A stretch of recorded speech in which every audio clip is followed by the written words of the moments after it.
del país.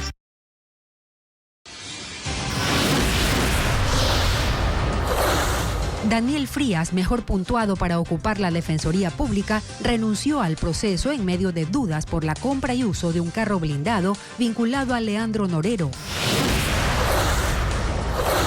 La ex esposa de Ronnie Aleaga asegura que el ex asambleísta pidió asilo político en Venezuela para él y otros integrantes de su familia. El ministro de Energía declaró desierto el contrato para modernizar la refinería de Esmeraldas y da 90 días de plazo para organizar un nuevo proceso. Mientras el gobierno afirma que se crearon 100.000 nuevos empleos desde noviembre, las cifras del Instituto de Estadísticas y Censos reflejan que 40.000 personas se sumaron al desempleo. El pasaje para buses ejecutivos y de la Metrovía en Guayaquil subirá a 45 centavos desde... Hola amigos, comenzamos con la noticia internacional más destacada. El presidente de Irán, Ebrahim Raisi, murió. Los socorristas hallaron sus restos y de los pasajeros que lo acompañaban. Hola María Isabel. ¿Qué tal, Gaby y amigos? Bienvenidos a Televistazo. Todos iban en un helicóptero que se estrelló ayer en una zona montañosa del noroeste del país. Raisi, de 63 años, lideró la República Islámica desde 2021. El informe con Iliana Suárez. Equipos de rescate iraníes hallaron hoy el helicóptero que transportaba al mandatario Ebrahim Raisi y confirmaron que no había señales de vida en el lugar del accidente. La aeronave, una de las 3 que formaba parte del convoy presidencial, se estrelló el domingo en medio de una densa neblina y cayó en un área boscosa de difícil acceso. Se conoce que los otros 2 helicópteros aterrizaron sin problemas en la ciudad de Tabriz, en el noroeste de Irán. Raisi viajaba a esa ciudad luego de la inauguración de una represa en la frontera con Azerbaiyán. Estuvo en un acto en el que participó también el presidente de ese país, Ilham Aliyev.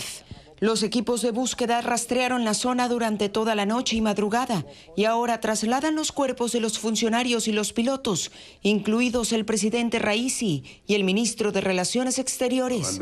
El líder supremo de Irán, el ayatollah Ali Khamenei, anunció 5 días de luto público y confirmó que el primer vicepresidente, Mohammad Mokber, dirigirá el poder ejecutivo. Luego de 50 días deberá organizar comicios para escoger un nuevo mandatario, según lo establece la constitución de ese país.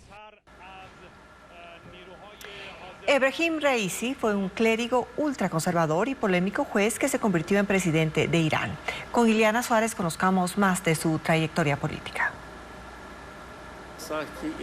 Ebrahim Raisi nació en 1960 en Mashhad, la segunda ciudad más grande de Irán. Tuvo una estricta formación como clérigo y tras la Revolución Islámica de 1979 llegó a la judicatura. Luego ejerció de fiscal en varias ciudades del país antes de ser nombrado fiscal general de Irán. Según Amnistía Internacional, a Raisi se le señala como miembro del llamado Comité de la Muerte, un grupo de 4 jueces que en 1988 emitió sentencias de pena de muerte contra unos 5.000 presos. Un hecho que el régimen iraní ha negado. Perdió su primera aspiración presidencial en 2017 frente a Hassan Rouhani, pero ganó las elecciones de 2021. En su mandato, Irán incrementó sus reservas de uranio para su programa nuclear. Su régimen se caracterizó por el endurecimiento de leyes sobre moralidad y la represión que llegó a extremos con la detención, tortura y muerte de la joven Mahsa Amini, de 22 años, por supuestamente no llevar el velo islámico, un hecho que desató protestas en todo el país. El deceso de Raisi, de 63 años, ocurre durante las tensiones en Medio Oriente por la guerra de Israel contra Hamás, grupo apoyado por Irán. El mejor puntuado del concurso de defensor público, Rodrigo Daniel Frías, anunció que se retiró del proceso. Esto luego de ser cuestionado por usar un vehículo blindado que antes el narco Leandro Norero y su operador Javier Jordán destinaron a Ronnie Aleaga. Fabiola Santana con el informe. El mejor puntuado para asumir el cargo de defensor público, Rodrigo Daniel Frías Toral, se retira del concurso. Su anuncio se da a días de que se revelara que el vehículo negro blindado en el que viajaba es el mismo que el narcotraficante Leandro Norero y su operador Javier Jordán destinaron al ex asambleísta de la Revolución Ciudadana Ronnie Aliaga, según chat del caso Metástasis. Ante todo esto que ha sucedido, hago formal anuncio de que doy un paso al costado, de que renuncio a toda acción legal a la que tendría derecho, ya que no es mi intención llegar de esa manera, pese a haber ganado legítimamente el concurso. En su momento, Frías aclaró que este vehículo fue adquirido en un patio de carros de propiedad de Armando Suárez, nombre que coincide con el mencionado en 2022 en un chat entre Norero y Jordán. En su video, Frías adelantó la posibilidad de que se abran investigaciones en su contra. Si producto de esto empieza, ya que hasta ayer no tenía yo acciones legales y ahora empiezan acciones legales en mi contra o lo que fuese, estoy tranquilo, pues la fiscal general de la Nación es una mujer honesta y hace investigaciones, no persecuciones. Si se concreta su renuncia, los mejores puntuados son el ex juez nacional Byron Guillén, mencionado en los casos Metástasis y obstrucción a la justicia, y Jorge Ballesteros. El cargo es de relevancia, pues el ganador participará en la designación de uno de los integrantes del Consejo de la Judicatura para el periodo 2025-2031. Y en la práctica, los defensores públicos deben patrocinar a los procesados que no tienen abogados. El Pleno del Consejo de Participación Ciudadana debe resolver la apelación a la decisión de la Comisión Ciudadana de Selección, que no aceptó impugnaciones contra Guillén y Ballesteros. Luego, la Comisión Ciudadana deberá hacer su informe señalando al mejor puntuado para que nuevamente el Pleno del Consejo de Participación lo apruebe. El concurso para repotenciar la refinería de Esmeraldas fue declarado desierto. La intención de que la refinería pueda producir más combustibles para el mercado nacional nuevamente deberá esperar. Francisco Garcés informa. La refinería de Esmeraldas vuelve a foja cero. El ministro de Energía encargado, Roberto Luque, declaró desierto el concurso para la contratación de su repotenciación. El proyecto es para invertir 2.300 millones de dólares y hacer más eficiente esa planta que sufre fallas que amenazan con paralizarla. El ministro otorgó 90 días a Petroecuador para rearmar el concurso y volver a convocarlo. Ese proyecto nació en el gobierno del expresidente Lenín Moreno. Fue lanzado en septiembre del 2020 y se retrasó por la pandemia. El gobierno terminó y el proyecto fue heredado por Guillermo Lasso. El consorcio, encabezado por la coreana Hyundai, acompañada de las estadounidenses KBR, Ocala y Eversen Dodge, además de la danesa Topsoe, se dijo dispuesto a encarar la modernización y a invertir los 2.300 millones de dólares. Pero no se concretó la propuesta porque Petroecuador amplió el plazo y vinieron los problemas políticos derivados de la muerte cruzada. Así, el proyecto, que incluye la instalación de una nueva planta de alta conversión, queda en suspenso. Según los documentos del proyecto, generaría un ahorro de casi $16 por barril procesado, que en conjunto para el gobierno significa $600 millones al año en importación de combustibles. Hasta ahora, la refinería de Esmeraldas puede procesar 110.000 barriles diarios de petróleo y genera 55.000 barriles de gasolinas, diésel y gas licuado de petróleo. El alcalde de Guayaquil, Aquiles Álvarez, anunció que subirá a 45 centavos el precio del transporte ejecutivo y de la Metrovía desde octubre. Argumentó que es para mejorar el servicio, pues con el valor actual no es posible incorporar nuevas unidades y que en el caso de la Metrovía, en 17 años no se ha renovado la flota. No detalló la fecha exacta en la que regirá el aumento y precisó que el servicio popular se mantendrá en 30 centavos.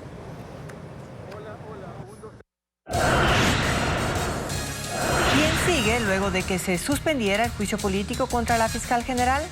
Entérese luego del corte. ¿Y cuáles son las ciudades donde más ha aumentado el desempleo? Quito está primero, según... Con Pozo Millonario y pide Pozo Revancha.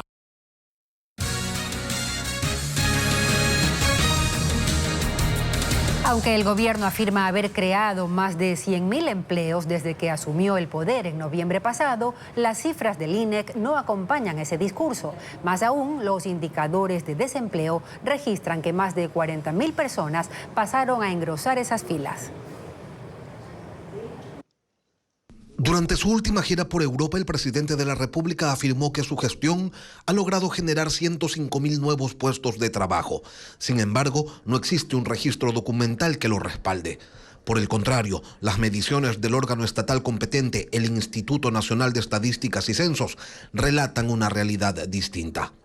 Así, revisando las cifras correspondientes al tercer trimestre del año pasado, cuando Noboa asumió el poder, la población con empleo alcanzaba la cifra de 8.228.674. El corte del primer trimestre del 2024 evidencia una disminución en el número de personas con empleo. Ahora son 8.145.352. En el apartado de empleo adecuado, es decir, de las personas que trabajan 8 horas diarias y tienen acceso a la seguridad social y todas las prestaciones de ley, se observa que al cerrar el 2023 dentro de ese concepto se ubicaban 3.072.449 personas, cifra que se redujo en el primer trimestre de este año a 2.978.336, una caída de poco más de 94.000 empleos plenos. Donde sí se observa una recuperación es en el apartado de subempleo. Si el 2023 cerró con 1.729.921 personas, ahora están en el subempleo 1.736.911. Otro segmento que creció es el del empleo no remunerado, que es el que se realiza sin recibir pago alguno y se vincula principalmente con el trabajo doméstico y el cuidado de infantes. En el cuarto trimestre del año pasado incluía a 931.458 personas. Ahora son 982.419, un incremento de más de 50.000 personas. Pese a las afirmaciones del Ejecutivo, el desempleo también crece. Si el 2023 se cerró con 304.480 desempleados, esa cifra en el primer trimestre de este año subió a 347.298. El INEC también presentó cómo está el desempleo en 5 ciudades. Quito se ubica en primer lugar con un 8.8%, Machala tiene un 7.6% de desempleo, Ambato un 5.5%, Cuenca el 4.3% y Guayaquil un 3.8%. Así, a la luz de las cifras oficiales, el reto para el gobierno de generar empleo se mantiene intacto.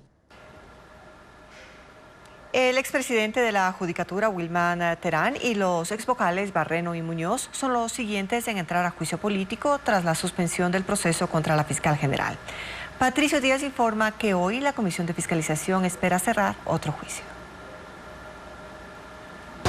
Wilman Terán está a días de enfrentar un juicio político en su contra.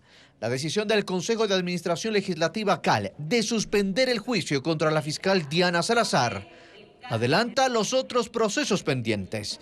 El que iniciará en los próximos días es el del expresidente de la Judicatura, Wilman Terán, y los exvocales Maribel Barreno y Javier Muñoz. Construye los acusa de irregularidades en el concurso para la selección de jueces de la Corte Nacional de Justicia, la extensión del periodo de los actuales jueces e incumplir la ley en las votaciones del Pleno de la Judicatura. Tomaron una resolución con 2 votos de 5 miembros. Wilman Terán está preso por el caso Metástasis y Javier Muñoz también, él acusado de obstrucción a la justicia. Barreno está procesada por tráfico de influencias. Que la parcialidad, la negligencia y la ligereza con la cual han manejado su cargo ha generado efectos políticos nefastos al país en relación a la imagen pública que tiene que tener el país, sobre todo de la justicia. Si bien Terán, Barreno y Muñoz ya están fuera de la Judicatura, lo que Construye busca es su censura y prohibición de ejercer cargo público por 2 años. El proceso empezará en cuanto termine el juicio político contra el exministro del Interior, Juan Zapata. La Comisión de Fiscalización se reunirá esta tarde para cerrar ese proceso. Sus miembros deberán confirmar si se cumplió con la legítima defensa del funcionario, quien denunció no haber sido convocado y por tanto pidió que el juicio regrese a cero. En la lista de juicios políticos, luego de los vocales de la Judicatura, está el exsecretario de la Administración, Sebastián Corral. Quedan pendientes los procesos contra la canciller Gabriela Sommerfeld, la ministra Mónica Palencia y el recientemente calificado juicio contra la exministra Andrea Robo. Un agente de tránsito fue asesinado en Manta, Manabí, y la atención en esa entidad se suspendió debido al crimen. La alcaldesa pide resguardo policial para los funcionarios. Con las banderas a media asta amaneció este lunes la agencia de tránsito de Manta, en el noroeste de la ciudad. 8 horas después del asesinato ocurrido en el sitio, en los exteriores no se observó resguardo policial, pese a la solicitud de la alcaldesa Marciana Valdivieso para custodiar la institución. Los usuarios y funcionarios circularon con cautela durante la mañana. Fue a las 10 de la noche de este domingo cuando 2 hombres armados con fusiles, según la policía, se bajaron de un auto rojo e irrumpieron en el patio de retención vehicular de la agencia, disparando contra el agente Diego Villamar Álvarez, quien minutos antes había empezado su turno. Los sicarios esparcieron panfletos con amenazas al personal y huyeron. No se encuentra ningún herido, solo la persona fallecida. 24 restos de balas fueron hallados en la escena del crimen. Villamar es el tercer funcionario de tránsito de Manta asesinado durante este año y el 10º desde 2022. Entre las víctimas constan agentes, un supervisor y un exdirector de la agencia. Se está haciendo una correlación para determinar si son hechos ajenos o si son hechos que efectivamente tengan una misma correlación de los casos anteriores. Pasado el mediodía de este lunes se suspendió la atención al público en la agencia de tránsito de Manta y se conoció que posiblemente se retome mañana.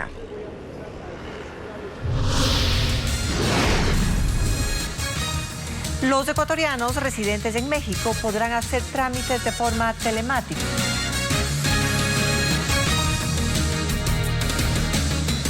El exasambleísta del correísmo y prófugo Ronnie Aliaga pidió asilo en Venezuela para toda su familia. La exesposa denunció que el gobierno de Nicolás Maduro le quitó a su hijo menor de edad cuando intentaba regresar a Ecuador. Paul Romero con el informe.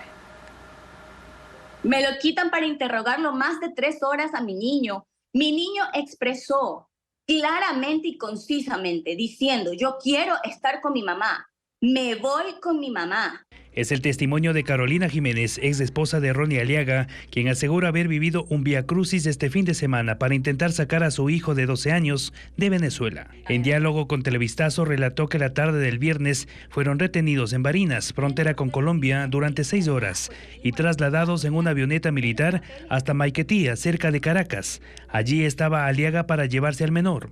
Estaban personal del Tribunal de Menores Judiciales y fiscales venezolanos, los cuales hicieron caso omiso al pedido de mi hijo, diciendo que ellos están velando el bienestar del niño y que el bienestar del niño es quedarse con el papá, siendo el papá un prófugo de la justicia de la República del Ecuador. ¿Cómo me pueden hacer esto?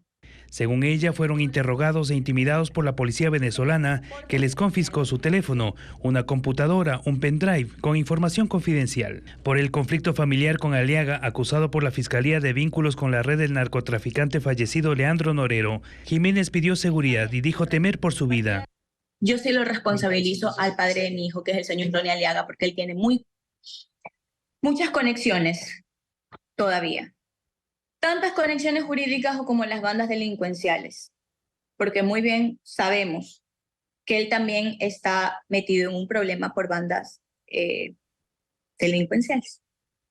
Desde el pasado sábado, Jiménez perdió contacto con su hijo, que se quedó en Venezuela, y con su expareja. Desde esta semana, los ecuatorianos residentes en México podrán tramitar de forma telemática pasaportes y otros servicios consulares. Según la Cancillería, así evitan que los compatriotas deban movilizarse a otros países que exigen visa. Bessie Granja con los detalles. Ante la incertidumbre por el cierre de los consulados de Ecuador en México, la Cancillería informa que el trámite de los pasaportes y otros requerimientos ya se pueden realizar de forma telemática. Desde el pasado 16 de mayo, los servicios consulares en Monterrey y Ciudad de México se cumplen en las oficinas de Houston y Phoenix en Estados Unidos y también en Guatemala.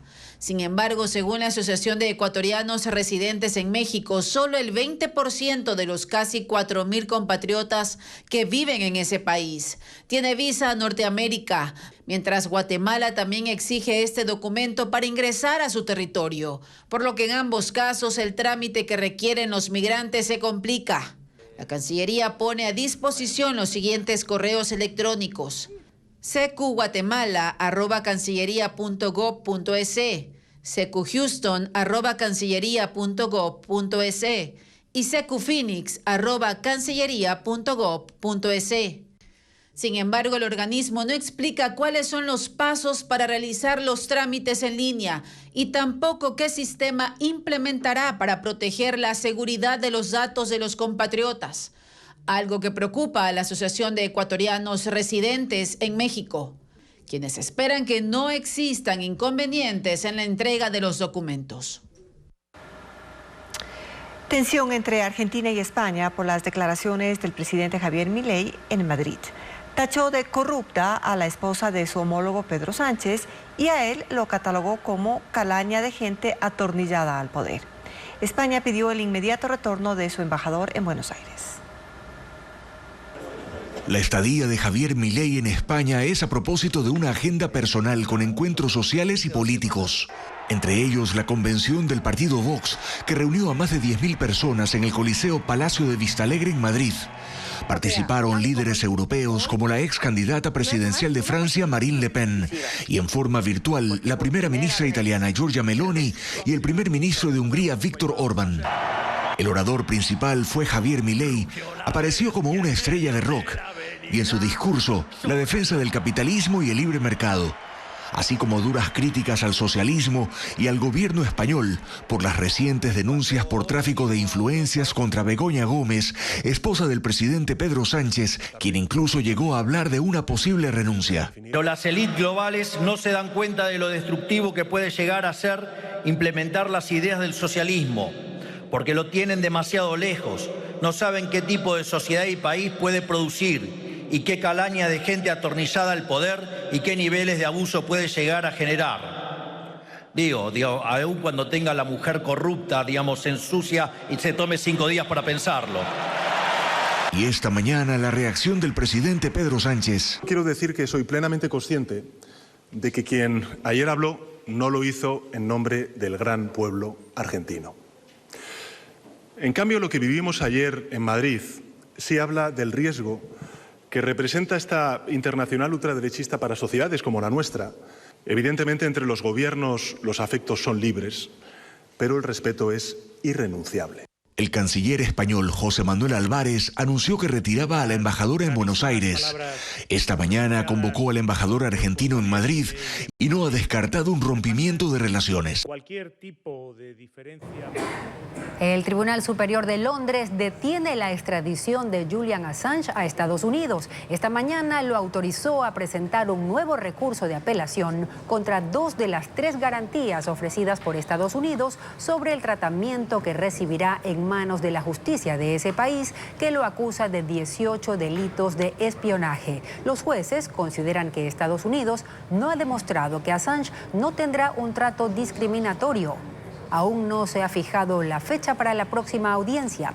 Mientras tanto, el fundador de Wikileaks seguirá detenido en la prisión de máxima seguridad en las afueras de Londres, donde permanece desde hace 5 años. El fiscal de la Corte Penal Internacional pide órdenes de arresto contra el primer ministro de Israel, Benjamín Netanyahu, y su ministro de Defensa, además para líderes políticos y militares del grupo Hamas. El magistrado los responsabiliza por crímenes de guerra y contra la humanidad a partir del atentado terrorista de Hamas en Israel el 7 de octubre, informa Pedro Jiménez.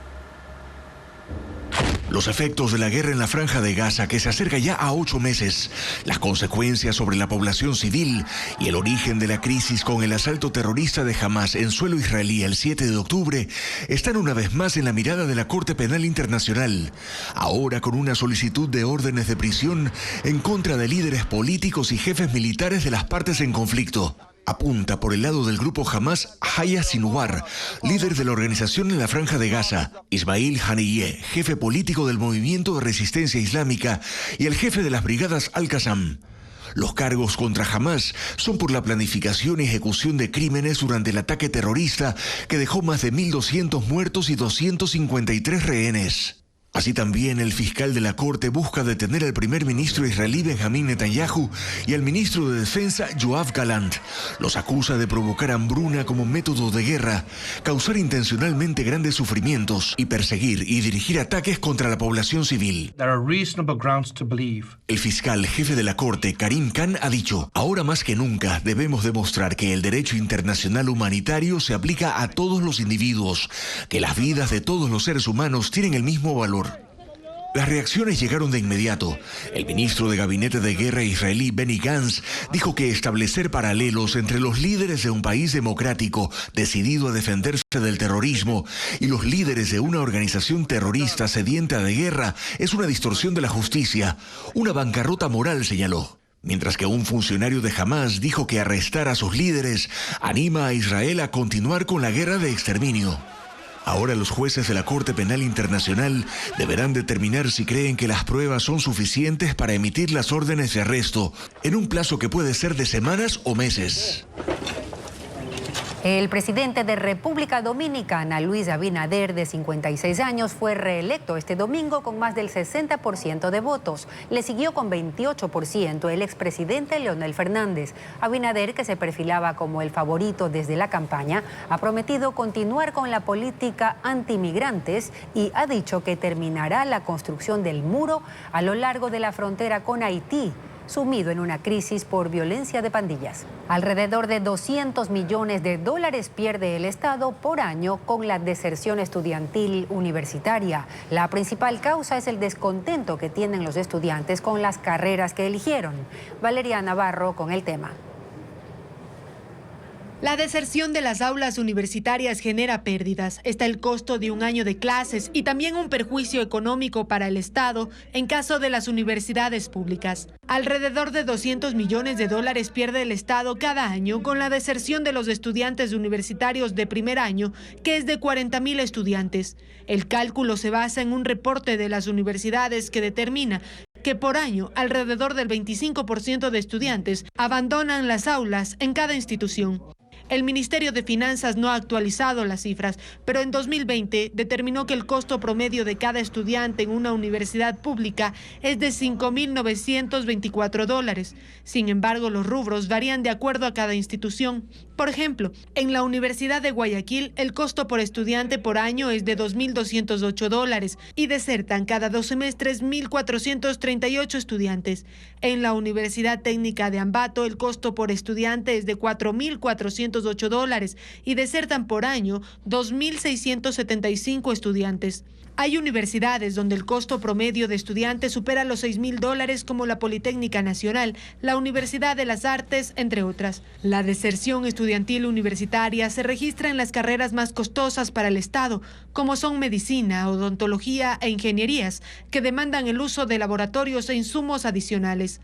Un perjuicio para las instituciones de educación superior, para el Estado, para las familias, porque si bien aparece la educación como gratuita, el padre y la madre de familia invierte en transporte, en libros.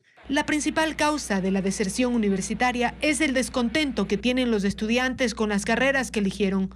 Otra situación es la necesidad de los estudiantes de incorporarse en el mundo laboral.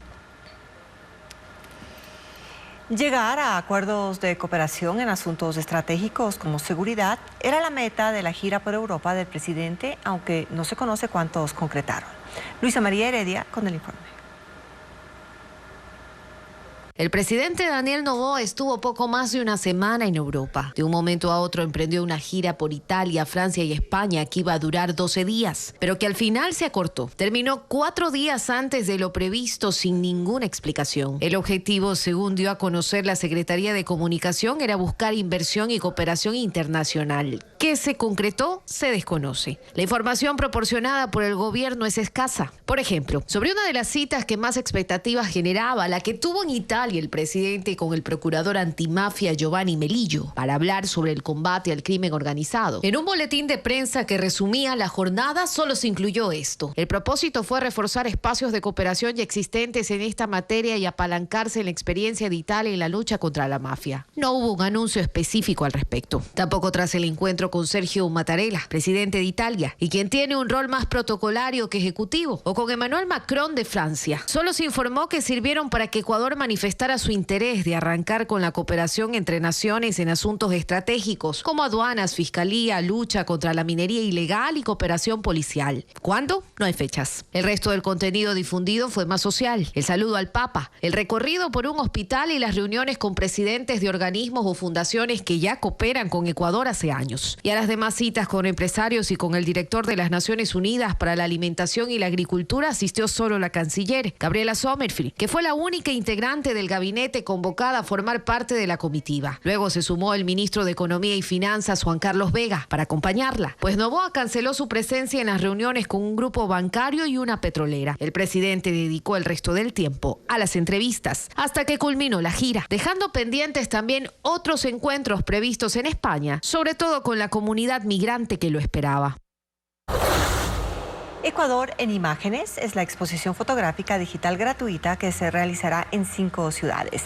El objetivo es resaltar la biodiversidad con 150 fotos de 5 investigadores y biólogos nacionales, como reporta Vanessa Robles.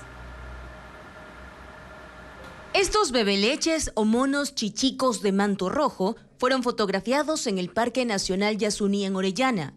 Este colibrí rabudito crestado fue retratado en cambio sobre el río Quijos de Napo y este lobo en el páramo de Chimborazo. Son fotos inéditas que forman parte de la exposición digital Ecuador en Imágenes, un recorrido por la biodiversidad del país andino mediante el ente de 5 biólogos y fotógrafos que se exhibirán en 5 ciudades. Las presentaciones serán el 22 de mayo en el Teatro Sucre en Quito, el 29 de mayo en el Teatro León en Riobamba, el 29 de mayo en la Gobernación del Guayas en Guayaquil, el 30 de mayo en el Teatro Calderón de la Barca en Cumbayá y el 31 de mayo en el Museo Maco en Coca. Los 5 autores son investigadores de campo. Naya Andrade ha capturado la biodiversidad del Chocó andino, Julio César Carrión, los bosques nublados del Ecuador, Paul Tito ha documentado la vida silvestre en el Parque Nacional Sangay y el Chimborazo, Paulina Naranjo es experta en fotografía de la naturaleza y Lucas Bustamante, experto fotográfico para National Geographic, se enfoca en la conservación ambiental. Las 5 funciones están programadas para las 6 de la tarde y son organizadas por 36 instituciones ecológicas nacionales y extranjeras. Las fotografías serán proyectadas de forma similar a una película en funciones de 1 hora. La entrada es gratuita.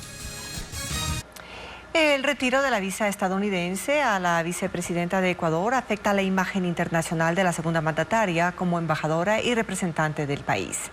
Diego Cuenca conversó con ex cancilleres quienes sostienen que la situación podría generar una fragmentación diplomática entre Israel y Ecuador. Muy amables. La vicepresidenta de la República, Verónica Abad, tiene 5 meses viviendo en Israel para cumplir la única función que le designó el presidente Daniel Noboa: ser colaboradora para la paz en medio del conflicto bélico entre el grupo Hamas e Israel. En la práctica, es embajadora de Ecuador en ese país de Medio Oriente, título que ahora se manchó porque Estados Unidos le quitó la visa. Y aunque el país norteamericano no se ha pronunciado sobre este caso en específico, el ex canciller Juan Carlos Holguín concluye que si le quitaron ese privilegio es porque encontraron alguna irregularidad que levantó las sospechas en su contra. Es evidente que puede fragmentar la relación del Estado de receptor de ese embajador con ese representante del país en su territorio. Los cuestionamientos escalan porque Estados Unidos es aliado y amigo de Israel, el país anfitrión. La representación ahora deja una mala imagen en el extranjero, según el internacionalista Carlos Estarellas. Queda mal vista la embajadora y la embajada como tal, porque la señora Abad, como embajadora, representa al país. Entonces, obviamente que el país queda mal visto a nivel internacional que a la segunda mandataria en funciones y embajadora se le cancele la visa. Y en medio de la tensa relación entre la vicepresidenta Verónica Abad y el presidente Daniel Noboa, la Cancillería ecuatoriana no se ha pronunciado sobre el tema. Estudiantes, profesores y trabajadores de la Universidad Central esperan que el Consejo de Educación Superior CES resuelva el tema de la elección del rector este miércoles. ¿Hubo o no irregularidades en la elección del rector de la Universidad Central del Ecuador? El Consejo de Educación Superior aún no resuelve y las autoridades de la Central están esperando una respuesta antes del miércoles para poner fin a las incertidumbres y agilitar los trámites pendientes. Una de las principales dudas de los estudiantes es si los títulos de grado firmados por las actuales autoridades son válidas o no. Y todo lo que firmamos es absolutamente legal, porque estamos habilitadas para hacerlo. En 2 meses, las actuales autoridades han firmado 2.000 títulos de grado, pero a la fila están 10.000. Otro proceso que está estancado en la universidad es la asignación de becas de $400 semestrales a estudiantes por excelencia académica o condición de vulnerabilidad. Son aproximadamente 4.000 becarios, pero no es un periodo. Son ya con 4 periodos que están impagos. Los trabajadores, en cambio, señalan que al menos 500 contratos están estancados hasta que se decida si se valida o no la elección del rector Patricio Espinosa, acusado de no cumplir con los requisitos para ejercer el cargo y presunta falsificación de documentos. Se han jubilado cientos de compañeros y esas partidas presupuestarias las anteriores autoridades dejaron perder. Desde el pasado miércoles, el Consejo de Educación Superior analiza al menos 22 documentos para salir de este conflicto administrativo y político. Las opciones son ratificar a Patricio Espinosa como rector o repetir las elecciones.